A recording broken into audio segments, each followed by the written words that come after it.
అందరికీ welcome back to my channel Duniya Ammayi vlogs. ఈరోజు video ఏంటి అంటే కొబ్బరికాయ పట్టుకుంది అనుకుంటున్నారా? ఈరోజు కొబ్బరి పాలతో అన్నం చేస్తున్నానండి. ఈ రైస్ చాలా బాగుంటుంది. ఇంకా దీంట్లో కాంబినేషన్గా చికెన్ కర్రీ ఉండాలా, ఇంకా అదుర్స్ అనమాట. ఇంకా రెసిపీ చూసే ముందు వీడియోకి ఒక లైక్ చేసి కొత్తగా ఎవరైనా చూస్తా అంటే సబ్స్క్రైబ్ చేయండి. ఇంకా రెసిపీ చూసేద్దామా? చలో. కొబ్బరి పాలు అన్నం చేయడానికి కావాల్సినవన్నీ రెడీగా పెట్టుకునేసాను. కొత్తిమీర, పుదీనా, కొబ్బరి, అల్లం వెల్లుల్లి పేస్టు, గరం మసాలాలు, సన్నగా కట్ చేసిన ఆనియన్స్ 4, పచ్చిమిర్చి ఒక 5, కాజు ఇవన్నీ పెట్టుకున్నాను. తర్వాత హాఫ్ అన్ అవర్ ముందు బియ్యం నానబెట్టి పెట్టుకున్నాను. నేను ఇంట్లో ఉండే సోనా మసూర బియ్యమే వేస్తున్నానండి. బాస్మతి రైస్ ఏం వాడటం లేదు ఈ కొబ్బరి పాలు అన్నానికి. తర్వాత కొబ్బరి పాలు తీసి పెట్టుకున్నాను. కొద్దిగా కొబ్బరి కూడా వేస్తున్నాను ఈ రైస్లో.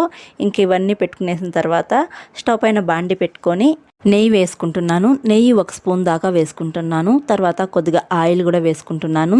ఆయిల్ హీట్ అయిన తర్వాత సన్నగా కట్ చేసిన ఆనియన్స్, పచ్చిమిర్చి, కొద్దిగా సాల్ట్, గరం మసాలాలు వేసి ఆనియన్స్ గోల్డెన్ కలర్ వచ్చే వరకు వేయించుకోవాలి. ఆనియన్స్ గోల్డెన్ కలర్ వచ్చిన తర్వాత 2 గ్లాస్ రైస్కి నేను 1.5 స్పూన్ అల్లం వెల్లుల్లి పేస్ట్ వేసుకొని పచ్చివాసన పోయేదాకా వేయించుకొని కొద్దిగా కాజు, సన్నగా కట్ చేసిన కొత్తిమీర, పుదీనా వేసి ఆయిల్లో బాగా వేయించుకోవాలి. ఇవి వేగిన తర్వాత కొబ్బరి పాలు వేసుకోవాలి. కొత్త రైస్ అయితే 1 గ్లాస్ రైస్కి 1.5 గ్లాస్ కొబ్బరి పాలు వేసుకోవాలి. పాత రైస్ అయితే 1 గ్లాస్ రైస్కి 2 గ్లాస్ కొబ్బరి పాలు వేసుకోవాలి. నేను కొత్త రైస్ కాబట్టి 1 గ్లాస్ రైస్కి 1.5 గ్లాస్ కొబ్బరి పాలు వేసుకున్నాను.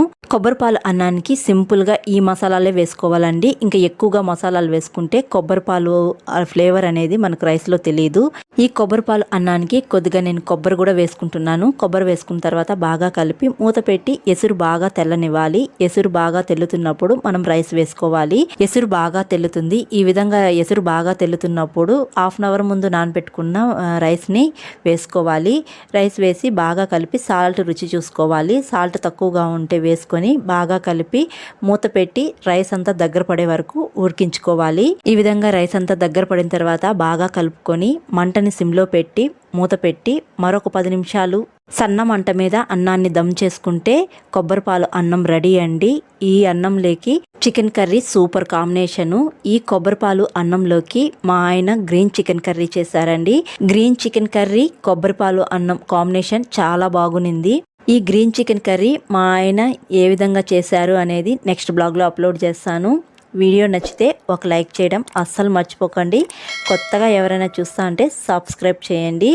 ఇంక మరొక వీడియోలో మళ్ళీ కలుద్దాం. అంతవరకు to follow Duniya Ammayi vlogs. Thanks for watching. See you all. Bye.